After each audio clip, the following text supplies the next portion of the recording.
Hello friends, welcome back to my new video guys in my YouTube channel. Guys, today friend we are going to talk about the how can we turn off reading mode setting in our Redmi phone. Friends, you want to off your reading mode setting in your Redmi phone. So then how can you off today? I will show you in this video guys. So before starting video, then first of all go and subscribe the channel guys. Click the bell icon, like the video. So friends, now let's see how can we off reading mode. Open your phone setting guys. After on phone setting guys, scroll it.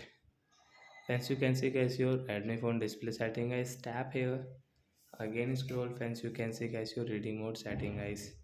So friends, you can see right side is icon guys. Tap here to off your reading mode. Then after okay, the setting will off guys. We cannot use reading mode setting. And guys, you can see guys your skin color will normal. So like that guys, you want to off your reading mode setting in your Redmi phone. So then you can off it.